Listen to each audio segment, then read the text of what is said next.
Guys, and welcome to a new video. This time I'm showing you another commission that I worked on last year, and this one's a bit different in that it is a double portrait, which was really interesting to do because I haven't done many double portraits before. When it comes to doing a painting that's a little bit more complicated or is going to require a little bit more work, I really like starting in with blocking off solid colors, in this case the background.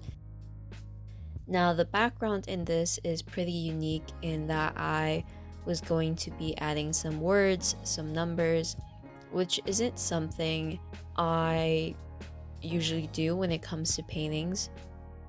So I was also excited to try out something new in multiple ways. Now, my original plan was to do the green background and then add in the lettering and numbers on top. Now, the issue that I did run into with this is just that my paintbrushes were a bit too thick to get the lines as thin as I wanted them to be. So I found that it was a little bit easier to add in the letters and the numbers first and then carve it away essentially with the darker green paint. So that is what I ended up doing. I started out with the name before eventually moving down and carving out the numbers. It's a little bit hard to see here, but the light green paint was already on the canvas. I just added the darker green paint, which makes the numbers stand out a lot more.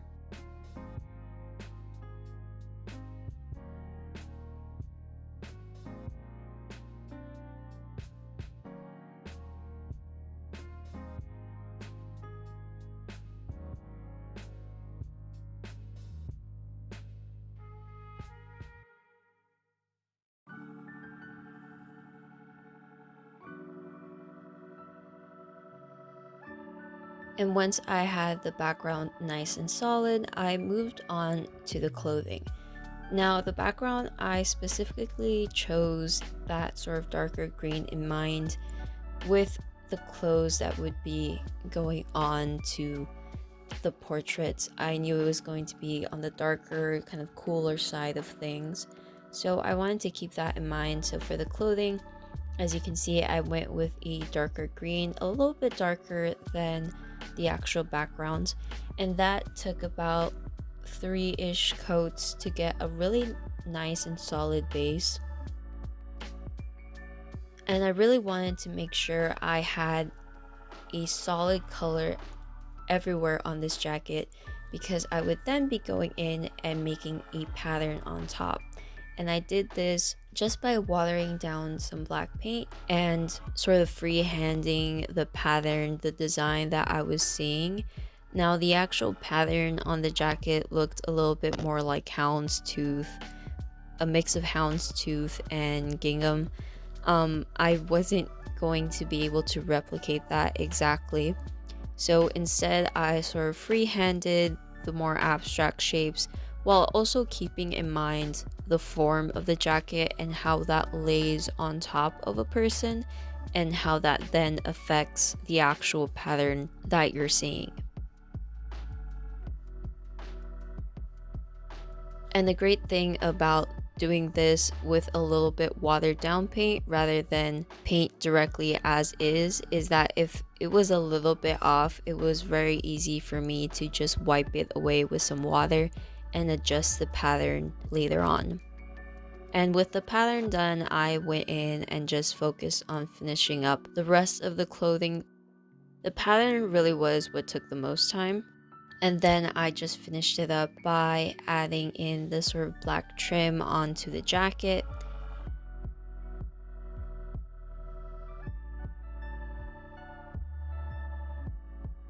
As well as the little buttons on the shirt, and I wanted those buttons to look white, but because the clothing is so dark otherwise, I just went in to start with a light gray. And using that same light gray, I finished up the collar of the shirt before adding in a lighter gray just for a bit of highlight and dimension.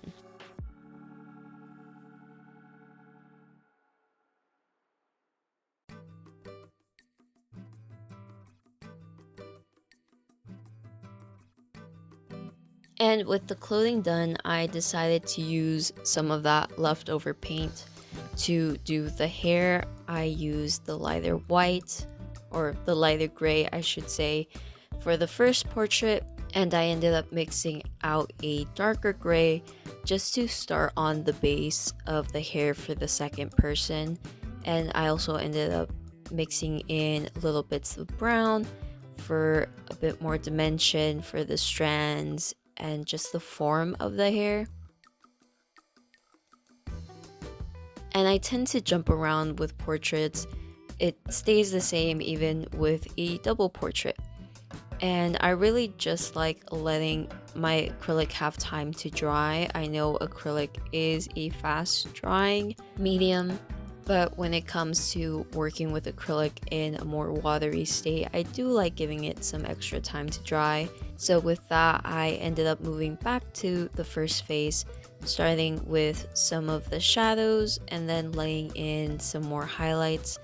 Now I know the color looks very strong, but in these first layers, I always tend to work very watered down acrylic. It's just a little bit easier and makes more sense in the long run for me as I layer more and more paint.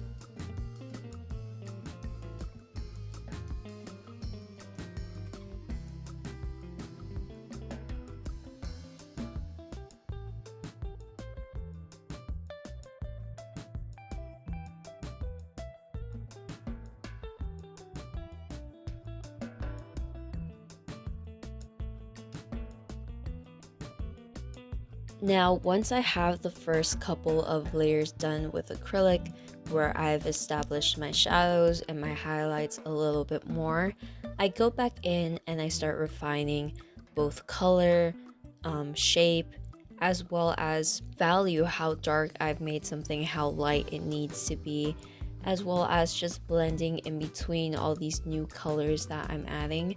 And there's different ways to blend acrylic. Of course, there's layering if you do want to do some more watered down layers, and that becomes more of a watercolor technique almost. There's also wet into wet, which is very helpful in this case in the eyelid where I'm working in a very small section. I don't normally recommend working in wet into wet if you're going into a very large section, unless you have some, medium to slow down the drying time. But me personally, I don't use any sort of mediums to speed up or slow down my dry time.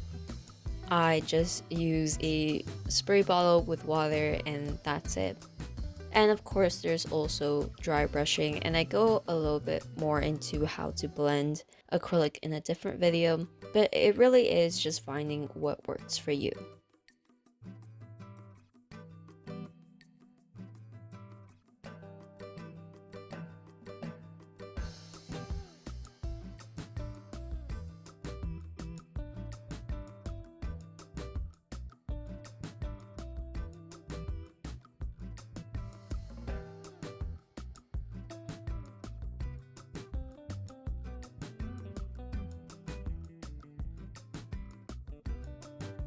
And with the face done, I moved into the hair.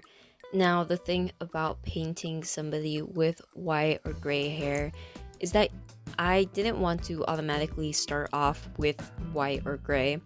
I started off with a paler version of the skin tone as my base before moving on to sort of a light beige, before I added an even lighter beige on top of that to sort of become the white hair, even though I'm not using pure white.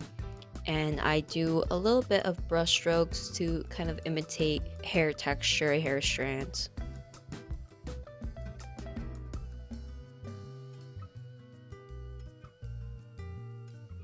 And with that first person done, I moved on to the second face, again using the same process of identifying where my shadows are going to be, where my highlights are going to be, and also just working in sections is something I'm very used to and I like doing.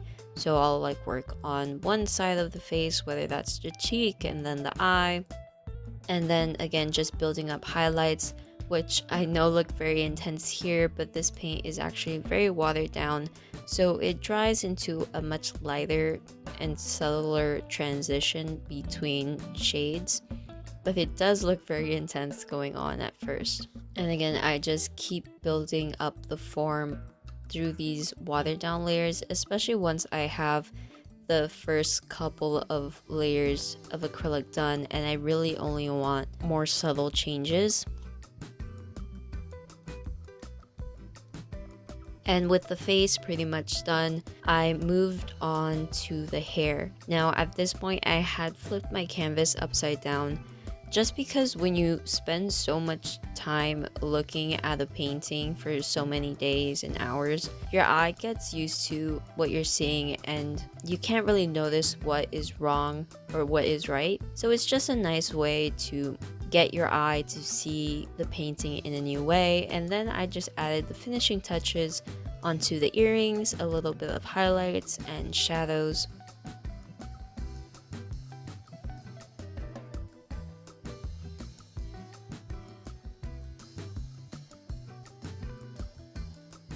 And here we have the finished painting. This was such an interesting experience overall, and I am so happy to have it done and to have it in its new home.